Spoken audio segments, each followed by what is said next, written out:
जैसे ही हम एक इंसान के रूप में पैदा हुए, किसी तरह से हमारी जिंदगी जटिल हो गई। अगर हम इस धरती पर दूसरे और किसी प्राणी की तरह आए होते तो जिंदगी बड़ी आसान होती। खाना, सोना, बच्चे पैदा करना और एक दिन मर जाना। अब हमें भी ये सब चीजें करनी होती हैं, पर किसी तरह से आप अभी जहां हैं, अभी जिस भी स्थिति में हैं, वो पर्याप्त नहीं है ना? आप अभी जो हैं उससे थोड़ा ज्यादा होना चाहते हैं। अगर आप सिर्फ पैसा जानते हैं तो शायद आप थोड़े और ज्यादा पैसे का सोच रहे हों। अगर आप सिर्फ मजा करना जानते हैं तो थोड़ा और मजा, पावर, थोड़ा और पावर। हर कोई जैसा वो अभी है उससे थोड़ा ज्यादा होना चाहता है। The process of desiring is continuously going on. इच्छा करने की ये प्रक्रिया लगातार चल रही है। चाहे आप काम पर जाएं, या आप बार में जाएं, या फिर आप मंदिर जाएं, चाहे आप शादी करें, आप बच्चे चाहें, आप यूनिवर्सिटी में पढ़ें, जीवन में ये सब प्रयास, सब कुछ खुशी की तलाश में था, है कि नहीं? पिछले 100 सालों में विज्ञान और तकनीक के इस्तेमाल से हमने इस धरती का चेहरा ही बदल दिया है। आज हमारे पास ऐसी सुख सुविधाएं हैं जिनकी इससे पहले की कोई दूसरी पीढ़ी कल्पना भी नहीं कर सकती थी।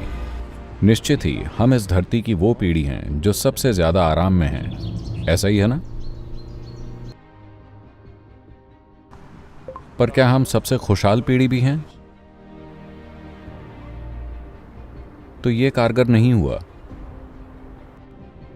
हर प्राणी ने, पेड़ पौधों से लेकर जानवर तक, हर किसी ने, जिसमें इंसान भी शामिल हैं, इन सब सुविधाओं को बनाने के लिए सब ने बहुत बड़ी कीमत चुकाई है, और तब भी हम खुश तक नहीं हैं। तो मतलब क्या हुआ?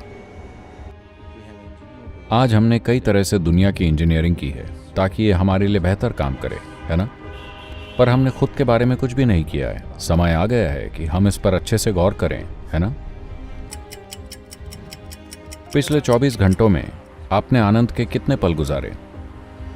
जब आप 5 साल के थे, आप बच्चे थे, तब 24 घंटों में आपके आनंद के कितने पल होते थे? किसी तरह पूरा समीकरण ही उल्टा हो गया है।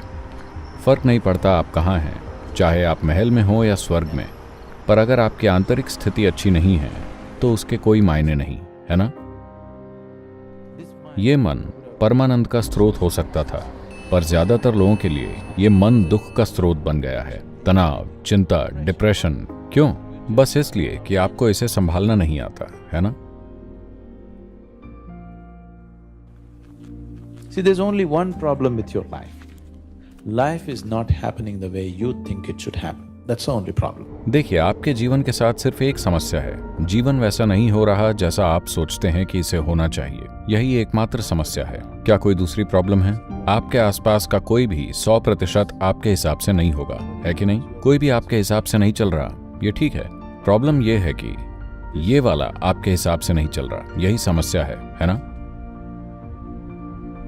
लोगों ने ये निष्कर्ष निकाल रखा है कि तनाव तो उनके जीवन का एक हिस्सा है। तनाव आपके जीवन का हिस्सा नहीं है। बात बस इतनी है कि आपको अपने शरीर को संभालना नहीं आता, अपने मन को, अपनी भावनाओं और अपनी जीवन ऊर्जाओं को संभालना नहीं आता। सब कुछ इत्तेफाक से हो रहा है। तो अगर चीजों को आपके हिसाब से होना है तो इस दुनिया में आपने ये समझा कि आपको उनकी इंजीनियरिंग करनी होती है।